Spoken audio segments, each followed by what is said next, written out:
নমস্কার। শুরু করছি গৃহস্থের সাতকাহন। গ্রীষ্মের দুপুরে মা মেয়ের গল্প।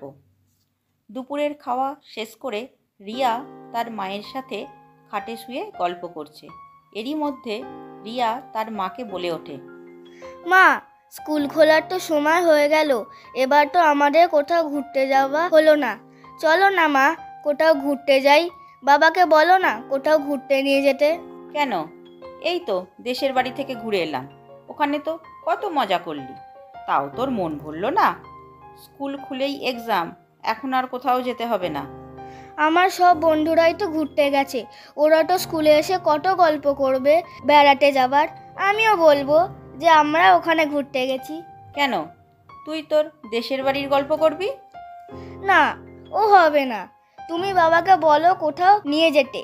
বাবা তো বলেছিল গরমের ছুটিতে পুরী যাবে। এবার তো বাবার আমাদের সাথে দেশের বাড়িও যাওয়া হলো না। বাবা তো ঘোরা হলোই না। পুরী গেলে বাবারও একটু ঘোরা হয়ে যাবে। কিন্তু এত তাড়াতাড়ি তো টিকিট পাওয়া যাবে না। কেন? বাসে করে যাব। এখন তো দোতলা বাস হয়ে গেছে পুরীতে যাবা।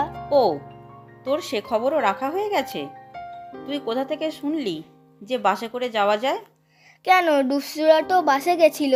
বলল যে রাতে হাওড়া থেকে বাসে চেপে সকালেই পুরী চলে গেছিল। কিন্তু বাসে গেলে অনেক কষ্ট হয়। এসি বাস তো, কিছুই কষ্ট হবে না।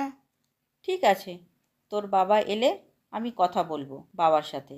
এখন তুই ঘুমোতো, আর বক বক করিস না। আজ এ পর্যন্তই।